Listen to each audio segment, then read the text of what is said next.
아멘, 할렐루야.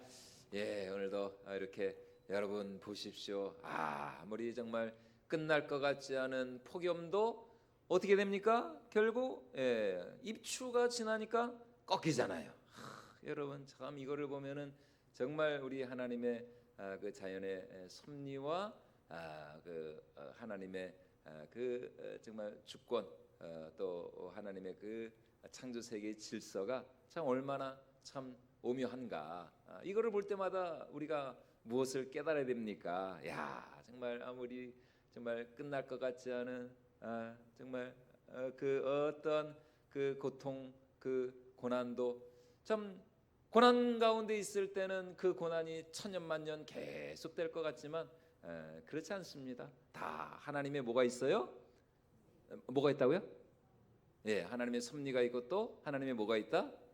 예, 때가 있다. 예, 목욕탕에만 때가 있는 게 아니고요. 예, 하나님께도 하나님의 때가 있습니다. 다 우리 각자에게, 우리 한 사람 한 사람에게, 하나님의 택한 백성들에게는 하나님의 때가 있고 다 하나님께서 우리 각자에게 참 우리가 이제 지난주에 또 하나님의 그 예정에 대해서 배웠잖아요. 그 하나님의 예정과 그 섭리 아래 하나님께서 반드시 우리 각자에게 정말 하나님의 그 은혜가 있는 곳이고, 그러므로 고난 가운데서도 우리는 그 하나님의 때를 기다리면서 하나님의 그 참 선하신 뜻과 그 섭리가 반드시 우리 삶 가운데 이루어지기를 위해서 우리까지 인내하며 기도하고 주님만을 바라보아야 할 줄로 믿습니다. 그래서 이거 진짜 어제도 그랬나? 하여튼 오늘도 와 진짜 새벽에 나오는데 와 너무 그냥 시원해가지고 살 것 같더라고요. 살 거 열대야가 이제는 완전히 끝나지 않았나. 그래서 여러분들이 이제 날씨도 선선해지는데 더 예배의 자리로 또 은혜의 제단을 사모할 수 있는 우리 성도님들 될 수 있기를 축원을 드리겠습니다.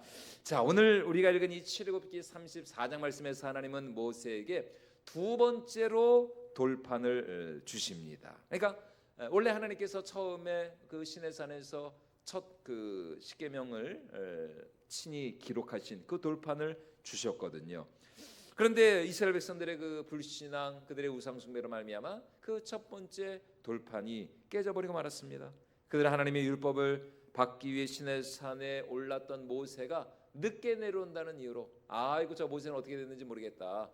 우리를 인도할 또 다른 지도자, 또 다른 신을 세우자. 그러면서 세상에 그들이 금송아지 우상을 섬겨가지고 완전히 모세가 그 모습을 보고 경노해가지고 대노해가지고 여러분 경노는 그럴 때 하는 겁니다. 다른 때 경노하는 게 아니고요. 정말 이 모세가 경노해가지고 그 어떻게 했어요? 그 첫 번째 돌판을 예라 이스라엘 백성들 이놈들아, 하나님께서 이렇게 시내산에서 영광 가운데 너희들에게 말씀을 주시는데 금송아지 우상이나 숭배하고 죄송합니다 자빠져 있느냐? 에라 이놈들아, 너희는 이 돌판을, 이 하나님의 이 계명을 받을 자격이 없다. 그러면서 그냥 냅다 그 돌판을 산아래로 던져가지고 그 첫 번째 돌판이 깨져버렸어요.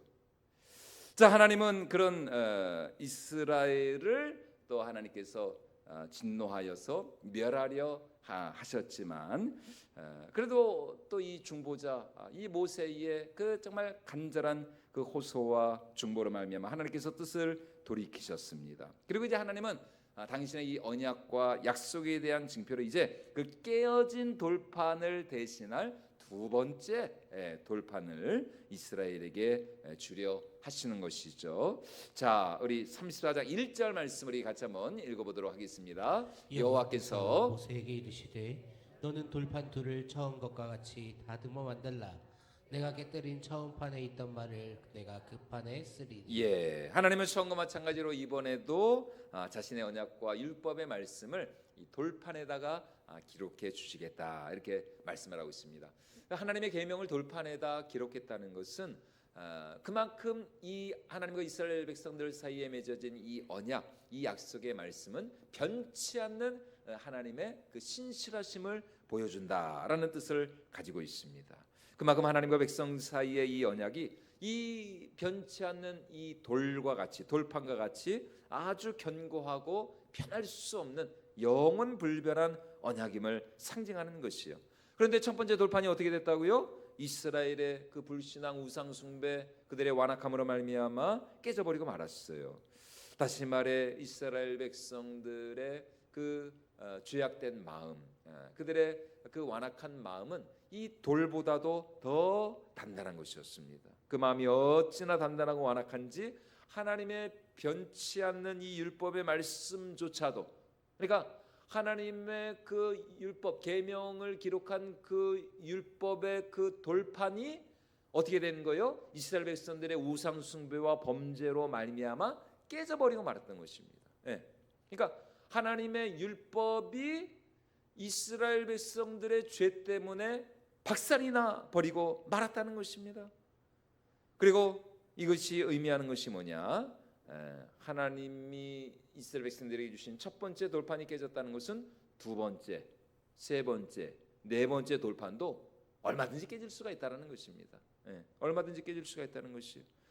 그래서 이제 우리가 잘 아는 것처럼 그렇게 하나님으로부터 다시 두 번째 그 하나님의 계명이 기록된 돌판을 받았지만 이스라엘 백성들 어떻게 했습니까?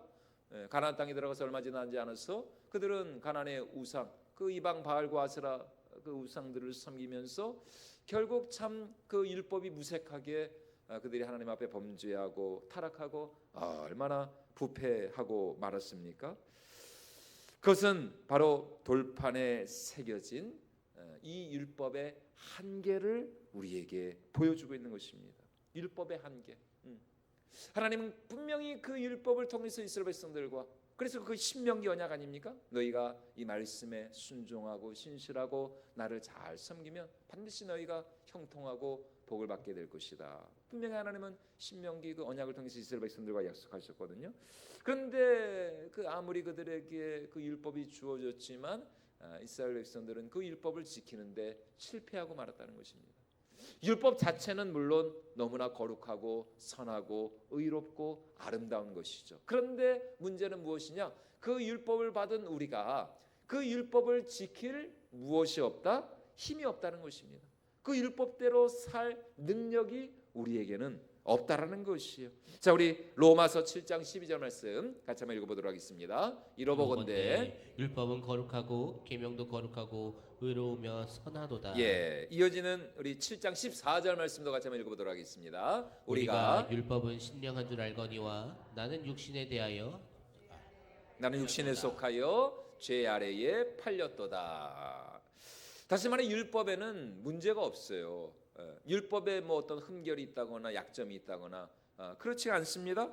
율법 자체는 너무나도 완벽하고 거룩하고 의롭고 선한 것입니다. 그런데 문제는 뭐라고요? 그 거룩하고 완전한 하나님의 그 율법, 그 말씀을 지킬 능력이 우리에게 없다는 것입니다. 율법에 문제가 있는 것이 아니라 그 율법을 지키고 행하며 따라야 할 우리가 육신에 속하여 죄 아래 팔린, 정말 태어나면서부터 이 선천적인 이 부패하고 타락한 허물과 죄로 죽은 우리가 문제가 있다라는 것입니다. 그렇기 때문에 아무리 하나님의 율법, 하나님의 말씀이 우리에게 주어진다 할지라도 그 율법이 우리를 구원할 수 있다 없다? 율법은 절대로 우리를 구원할 수 없다는 것입니다. 지킬 힘이 없는데요. 율법이 좋은 거야 다 알죠. 아니 그런데 그 율법대로 살아갈 능력이 우리에게 없는데요. 우리의 죄악된 이 본성은 율법의 율법이 새겨진 이 돌판보다도 더 완악하고 강팍하기 때문에 우리가 율법을 지킬 수가 없다라는 것입니다. 그래서 사도 바울은 율법 자체가 우리를 구원하는 것이 아니다. 율법이 우리를 구원한 것이 아니다라고 우리에게 갈라디아서 말씀에서 분명히 말씀하고 있습니다. 율법이 우리를 구원한 것이 아니라. 그러면 왜 하나님께서는 구약시대 이스라엘 백성들에게 율법을 주셨을까요? 아니 뭐 하나님이 그들이 율법을 지킬 힘이 없는 것을 몰라서 그들에게 율법을 주셨습니까? 아니 할 수도 없는데 왜 그들에게 괜히 율법을 줘가지고 말이죠, 괜히 부담이나 주시고 왜 그들로 하여금 율법을 어기게 하시고 왜 하나님께서 이스라엘 백성들에게 율법을 주셨느냐? 그것은 바로 율법을 지킬 힘이 우리에게 없다는 사실을 우리가 인정하고 우리가 시인하고 이제 우리의 그 무능함과 무능력함을 자각하여서 우리가 하나님의 은혜를 구하도록 하기 위하여서 율법을 초월하는 하나님의 은혜와 긍휼과 그리고 우리가 정말 그 율법대로 살 수 없다는 나의 그 연약함을 하나님 앞에 인정하고 회개하도록 하기 위하여서 하나님이 우리에게 율법을 주셨다라는 것입니다. 율법은 단지 우리의 돌보다도 더 완악하고 교만한 우리의 이 죄악된 본성을 드러내는 역할만을 하는 것이에요. 그래서 이 율법으로 말미암아 우리의 죄악된 본성을 깨닫고 이제 우리로 하여금 이 율법이 누구에게로 인도하느냐? 우리를 이 율법을 완성하신 예수 그리스도께로 인도하는 몽학 선생, 초등교사가 되었다라고 성령이 우리에게 말씀하고 있습니다. 자, 우리 개혁판, 그러니까 이제 지금 우리가 보고 있는 성경 그 전에 바뀌기 전에 개혁판으로 한번 우리 갈라디아서 3장 24절 25절 말씀 보도록 하겠습니다. 시작. 갈라디아서 3장. 이같이 율법이 우리를 그리스도께로 인도하는 초등교사가 되어 우리로 하여금 믿음으로 말미암아 의롭다함을 얻게 하려 함이라. 믿음이 온 후로는 우리가 초등교사 아래에 있지 아니하도다. 자, 24절 말씀 다시 한번 보여주시죠. 24절 말씀 보니까 율법이 우리를 누구에게로 인도한다고요? 그리스도께로. 그렇죠. 저것이 바로 율법의 기능과 율법의 목적입니다. 우리를 그리스도께로 인도하는 초등교사가 된다. 율법이 초등학교 선생님과 같다는 것이요. 여러분 뭐 초등학교 그 아이들 애기들이 뭐 알겠어요. 이제 막 이제 유치원 어린이집 나와가지고 저도 이렇게 옛날 그 초등학교 그 입학식 사진 보면은 여러분도 그러셨습니까? 손수건으로 여기다가 이렇게 그 이렇게 핀 이렇게 해가지고 그래서 이렇게 코 진짜 옛날에는 왜 이렇게 그냥 코가 그냥 잘 나왔는지 그 누런 코 그게 그 역할 아닌가요? 코 이렇게 옛날에는 휴지가 없잖아요. 지금이야 뭐 널린 게 물티슈고 지금이야 뭐 널린 게 휴지인데 그때는 뭐 물티슈가 어디 있습니까? 저는 뭐 물티슈를 글쎄요. 저는 고등학교 때까지도 저는 물티슈를 못 본 것 같아요. 언제부터 나왔는지 모르겠는데.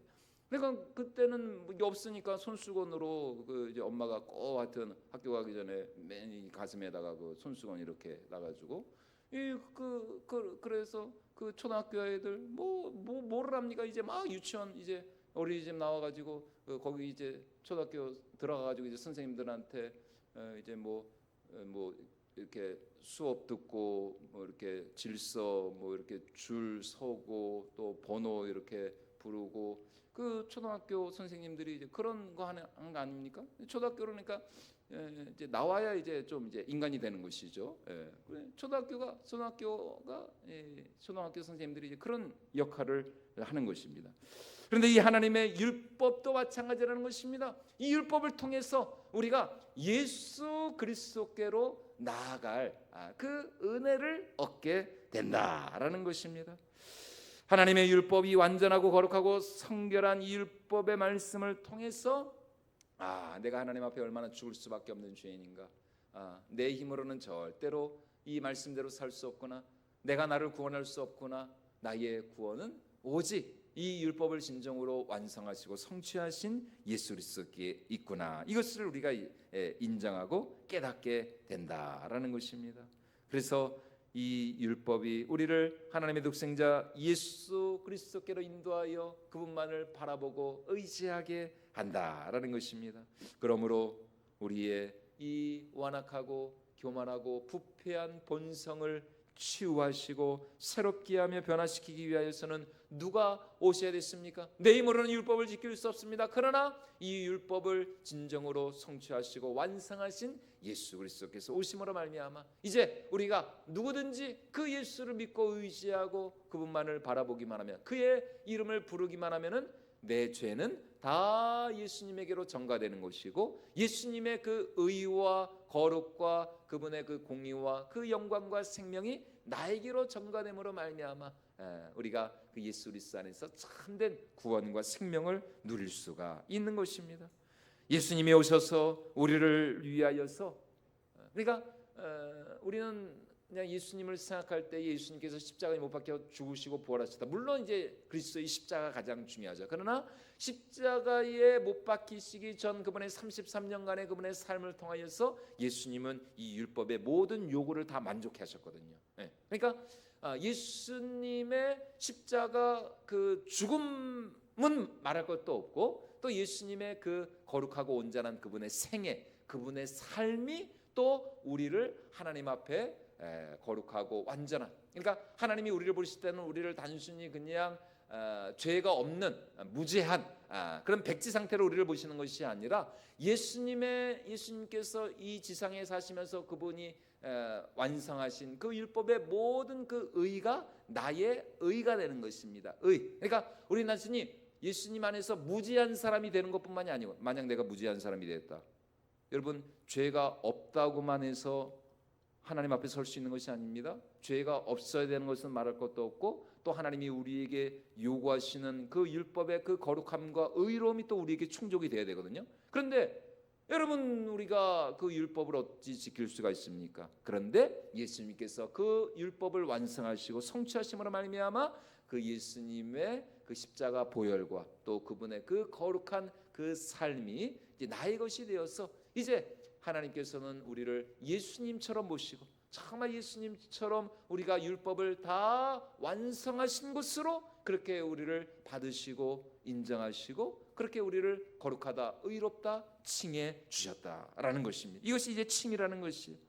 그래서 이스라엘 백성들은 깨어진 첫 번째 돌판을 보면서 우리의 마음이 저 돌판보다도 더 완악하구나. 하나님의 말씀이 기록된 저 단단한 돌판보다도 우리의 말씀이 훨씬 더 강팍하구나.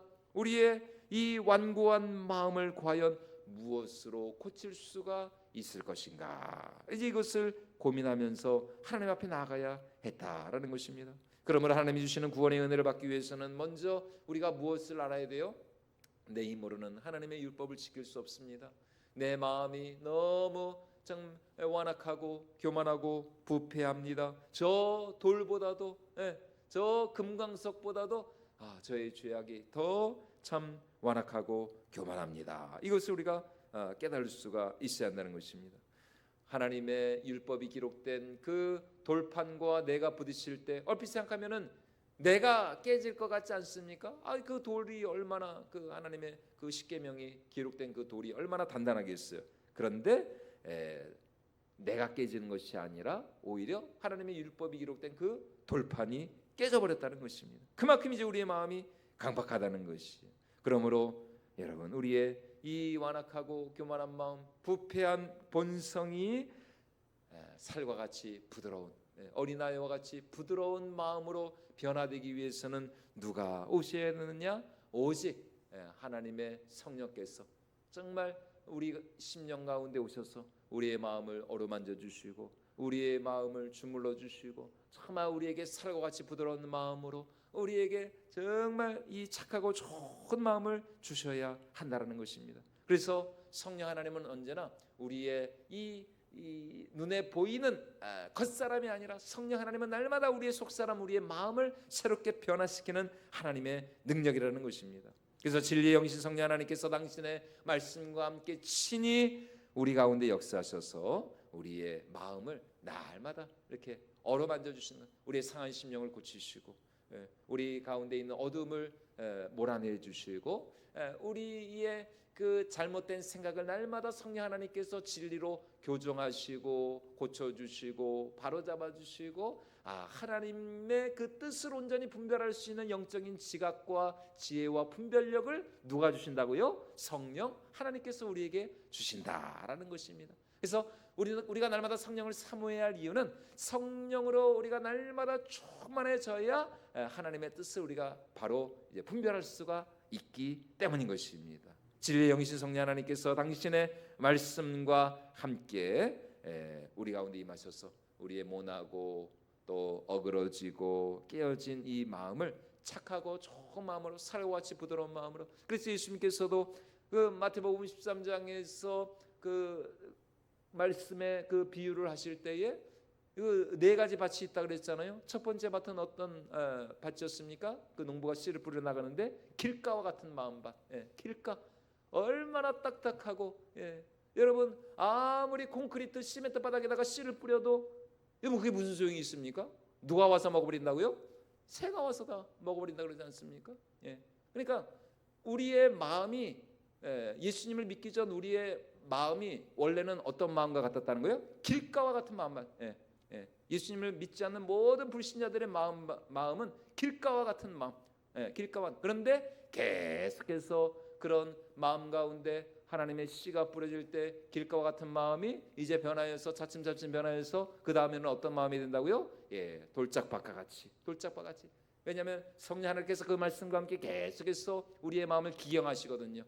우리의 마음을 꽃갱이로 계속해서 깨시고 부수시고 그리고 모난 거 막 돌멩이 같은 거 잡초를 다 제거하시고 그래서 길가와 같은 마음이 변하여서 돌짝밭과 같이 그리고 돌짝밭에서 이제 가시밭 그리고 마지막에는 그 가시덤불도 다 성령의 불로 태워지고 사라지고 소멸되어져서 우리의 마음이 이제 드디어 어떤 마음밭으로 변한다고요? 착하고 좋은 옥토와 같은 마음밭으로 변하여서 바로 그 심령 가운데 하나님의 말씀의 씨가 심기어지고 뿌려질 때 몇 배요? 최소 30배, 최소 30배, 30배, 60배, 100배의 여러분 우리 사랑하는 우리 권선제기 모든 우리 성도님들의 마음밭이 이러한 옥토와 같은 마음밭으로 날마다 새롭게 변화되어질 수 있기를 주님의 이름으로 축원을 드립니다. 얼마나 좋습니까? 옥토와 같은 마음밭 30배, 최소 30배, 30배, 60배, 100배의 말씀을 그러니까 말씀을 듣기만 하면은 이거는 남는 장사입니다.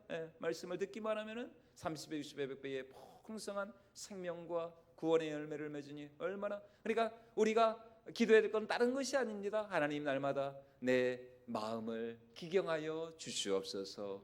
나도 모르는 사이에 내 마음 가운데 참 한 주 동안 또 세상을 살아가면서 내 마음 가운데 걱정과 근심과 염려에 가시덤불이 덮였습니다. 하나님 아버지 제 마음 가운데 미움과 시기와 증오의 돌멩이들이 가득 채워져 있었습니다.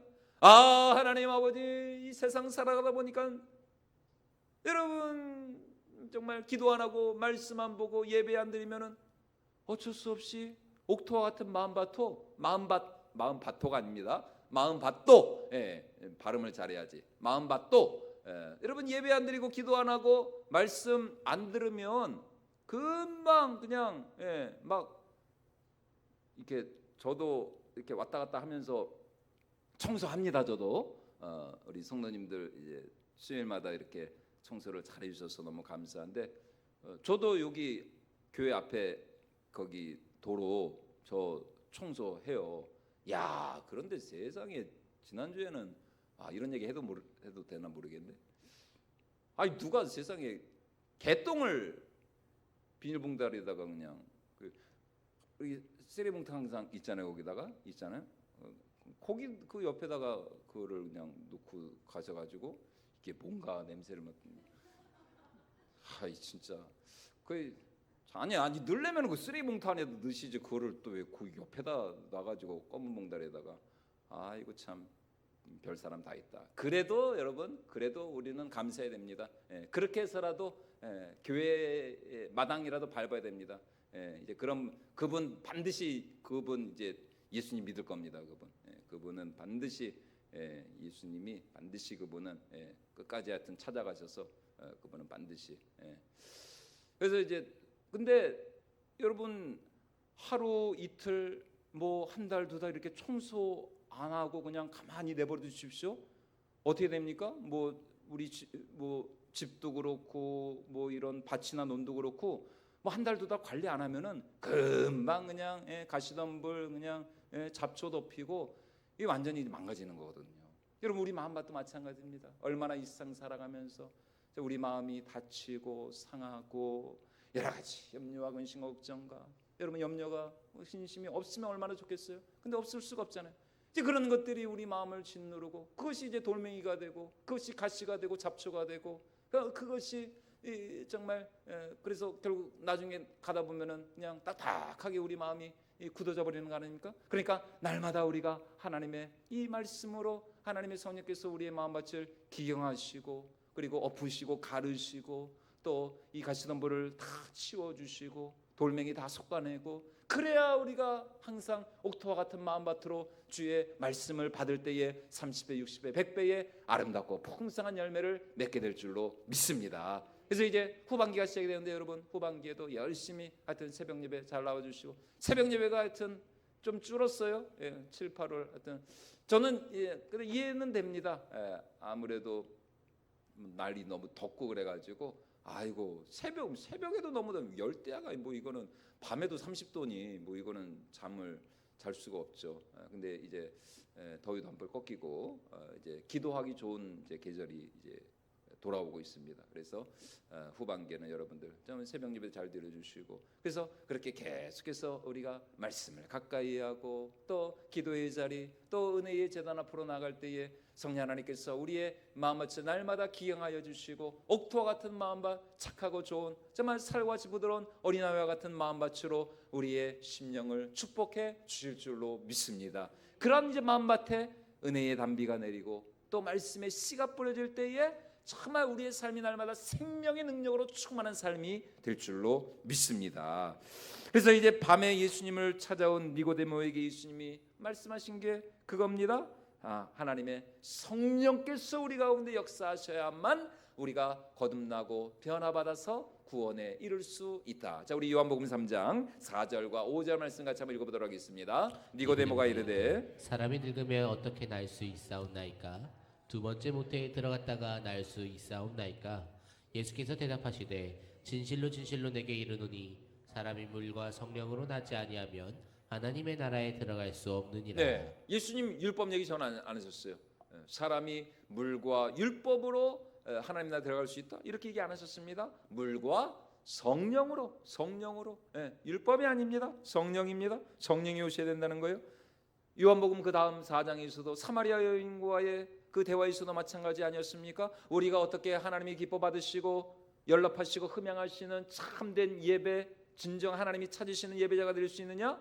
신령과 진정으로 하나님을 예배할 때만 우리는 하나님이 기뻐 받으시는 예배자가 될 수 있다. 자, 우리 요한복음 4장 23절과 24절도 같이 읽겠습니다. 아버지께 참되게 예배하는 자들은 영과 진리로 예배할 때가 오나니 곧 이때라.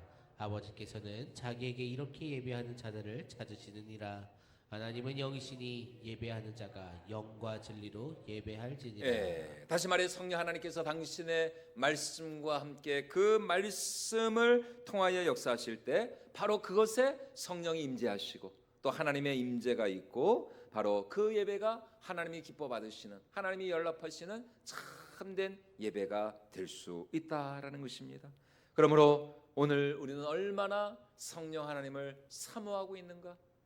내가 하나님의 말씀대로 순종하며 그 율법을 지키는 삶을 살아가기 위해서는 성령 하나님께서 우리를 도와주셔야 한다라는 것입니다. 우리 10년 가운데 성령께서 역사하시기를 우리는 얼마나 날마다 갈망하고 있느냐라는 것입니다. 모세는 하나님의 영광과 은혜를 사모하면서 며칠 동안을 먹지도 마시지도 않았다고요? 40일, 40주 40야를 먹지도 않고 마시지도 않고 그 시내산에서 하나님의 그 영광 가운데 말씀을 받았다라고 말씀하고 있습니다. 자, 출애굽기 34장 28절 말씀입니다. 같이 읽겠습니다. 모세가 여호와와 함께 40일 40야를 거기 있으면서 떡도 먹지 아니하였고 물도 마시지 아니하였으며 여호와께서는 언약의 말씀 곧 십계명을 그 판들에 기록하셨더라. 그런데 놀랍게도 그러니까 40일 금식한 거 아닙니까? 40일 금식하고 내려오는 모세의 얼굴은 전혀 지치거나 피곤하거나 고통스럽거나 괴로운 얼굴이 아니었습니다. 오히려 그 얼굴 밑에 얼굴에 뭐가 났다고요? 광채가 빛이 나 빛이. 와, 무슨 여러분 모세가 얼굴에 뭐를 발랐겠습니까? 뭐 선크림이라도 발랐겠어요? 그때 선크림이 어디 있어요? 그런데 세상에 40일 그것도 40일을 잘 먹고 마시고 그런 게 아니잖아요. 40일을 금식. 여러분 40일 금식하신 분 보셨습니까? 저는 옛날에 초등학교 때 제가 다니는 교회 40일 금식하신 분이 계셨는데 와 정말 그 목사님은 그러니까 거의 이제 한 30일 넘어가면은 그 다음부터는 일어나지를 못하시더라고요. 그냥 자리에 거의 그냥 누워 계시고 그냥 가끔 이렇게 앉아 계시고 이제 물은 이제 조금 드셨는데 와 이 40일 금식 이게 정말 이건 이제 하나님이 붙잡아 주시면 할 수가 없는 거거든요. 그런데 모세는 40일 금식하고 내려오는데 세상에 전혀 지치거나 피곤한 기색이 아니라 오히려 그 얼굴 그 피부에서 광채가 막 빛이 났어요. 얼마나 그 모세의 얼굴이 정말 당당하고 기쁨과 확신에 찬 그 영광스러운 모습이었는지 세상에 오히려 그 모세를 보는 백성들이 모세 보기를 두려워했다. 예. 자, 우리 출애굽기 34장 29절과 30절 말씀도 같이 읽겠습니다. 모세가 그 증거에 두 판을 모세의 손에 들고 시내산에서 내려오니 그 산에서 내려올 때 모세는 자기가 여호와와 말하였으므로 말미암아 얼굴 피부에 광채가 나나 깨닫지 못하였더라. 아론과 온 이스라엘 자손이 모세를 볼 때 모세의 얼굴 피부에 광채가 남을 보고 그에게 가까이 하기를 두려워하더니. 여러분 40일을 진짜 금식하고 내려온 사람 맞습니까? 아니 인간적으로 생각하면은 모세가 얼마나 좀 초췌하고 피곤한 그런 모습이어야 돼. 그런데 오히려 백성들이 모세의 얼굴 보기를 두려워하고 겁낼 정도로 이 모세가 얼마나 그 얼굴빛이 정말 태양과 같이 밝게 빛나고 당당한 그 승리자의 모습으로, 그것도 그냥 빈손으로 내려온 것이 아닙니다. 하나님께서 그에게 주신 그 두 번째 10개의 돌판을 가지고 내려왔으니까 뭐 그냥 힘도 그냥 짱짱하고 말이죠. 그러니까 이런 모세를 생각하면 진짜 우리는 아이고 힘이 없다 피곤하다 이런 말하면 안 됩니다. 모세는 40일 금식하고 이렇게 그냥 힘이 팔팔하고 막 얼굴에 빛이 났는데 여러분 우리가 피곤하다는 말을 하면 안 되는 것이죠. 그래서 이제 저도 지금 피곤한데 안 피곤한 척 지금 하고 있습니다. 오늘도 새벽 예배 끝나고 집에도 못 들어가고 지금까지 계속 교회에 있고 신망하고 그랬는데 여러분 모세 앞에서는 진짜 피곤하다는 말을 하면 안 됩니다. 와, 여러분 백성들이 모세의 얼굴 보기를 두려워했다. 그런데 이제 우리는 그 모세의 영광을 초월하는, 모세의 영광을 능가하는 누구의 영광을 바라볼 수 있어요? 예수 그리스도의 영광을 바라볼 수 있다라는 것입니다. 모세가 아무리 그 얼굴 꺼풀에 광채가 난다 할지라도 그가 본 하나님의 영광은 하나님의 뒷모습, 하나님의 그림자였어. 그림자. 하나님의 본 모습이 아니었다니까요. 하나님의 얼굴, 하나님의 정면 앞모습을 본 게 아니었어요. 자, 우리 말씀 확인해 볼까요? 출애굽기 33장 22절과 23절 말씀 같이 한번 읽어보겠습니다. 시작. 내 영광이 지나갈 때에 내가 너를 반석 틈에 두고 내가 지나도록 내 손으로 너를 덮었다가 손을 거두리니 내가 내 등을 볼 것이요 얼굴은 보지 못하리라. 자, 모세가 하나님의 그 말씀 다시 23절 말씀 띄워주세요. 얼굴을 봤어요? 등을 봤어요? 등을 봤어요. 등을 이 뒷모습, 하나님의 뒷모습, 하나님의 이 등, 하나님의 그림자를 본 거예요. 그런데 하나님의 뒷모습만 봤는데도 모세의 얼굴에, 그것도 40일을 금식하고 내려온 모세의 얼굴에 뭐가 났다? 빛이 났다. 백성들이 모세의 얼굴 보기를 두려워했다. 하지만 오늘 우리가 예수 그리스도 안에서 그리스도의 그 십자가 영광의 복음 안에서 발견하는 하나님의 영광, 하나님의 빛은 여러분 어떤 영광입니까? 하나님의 뒷모습이 아닙니다. 하나님의 그림자가 아닙니다. 우리는 예수 그리스도의 그 영광, 그 얼굴에 나타난 하나님의 본모습, 하나님의 앞모습, 하나님의 그 영광의 그 얼굴의 그 영광을 우리가 있는 모습 그대로 보게 된다는 것입니다. 자, 우리 요한복음 1장 14절 말씀 우리 같이 한번 읽어보도록 하겠습니다. 말씀이 육신이 되어 우리 가운데 거하심에 우리가 그의 영광을 보니 아버지의 독생자의 영광이요 은혜와 진리가 충만하더라. 자, 17절과 18절도 같이 읽겠습니다. 시작. 율법은 모세로 말미암아 주어진 것이요 은혜와 진리는 예수 그리스도로 말미암아 온 것이라. 본래 하나님을 본 사람이 없으되 아버지 품속에 있는 독생하신 하나님이 나타내셨느니라. 자, 이 세상 누구도 하나님을 볼 수 있는 사람이 없어요. 하나님을 보고 살 사람이 없습니다. 하나님 보면 죽어요. 하나님 보면 큰일 납니다. 볼 수가 없어요. 보면 죽는데, 심지어 그 위대한 모세조차도 하나님의 본 모습을 본 게 아닙니다. 하나님의 뒷모습, 하나님의 이 등짝만 본 거예요. 하나님의 그림자만 봤어요. 하지만 이제 우리는 예수 그리스도 안에서 하나님의 영광을 바라볼 수가 있습니다. 예수 그리스도 안에 나타난 은혜와 진리가 충만한 그 하나님의 그 영광, 하나님이 이제 더 이상 당신의 말씀을 돌 위에 써서 우리에게 주시지 않습니다. 과거 구약 시대는 하나님께서 당신의 말씀을 돌비에다가 써서 주셨어요. 그러나 이제 우리는 더 이상 하나님의 말씀을 돌비로 받지 않습니다. 이제는 그 말씀, 하나님께서 그 구약시대 출애굽 시대의 돌판에 써서 이스라엘 백성들에게 주신 그 말씀이 이제는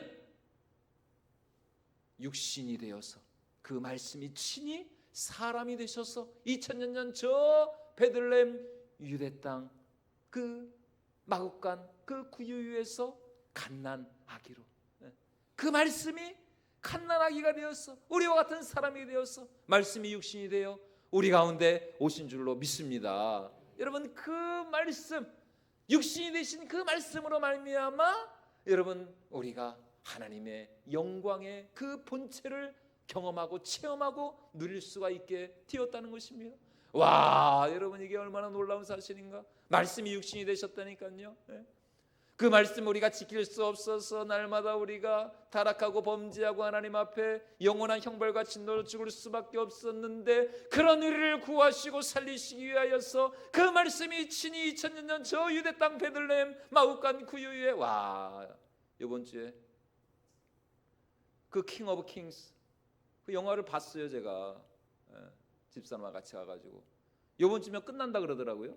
그 영화가 하도 사람들이 안 봐가지고 그 내린대요. 그래서 아이고, 이 내리기 전에 중고등부는 저기 그거 봤죠 그거? 지네들끼리만 보고 세상에, 아이씨, 나한테는 같이 보러 가지도, 아니 다음번에는 같이 좀 데려가 주세요.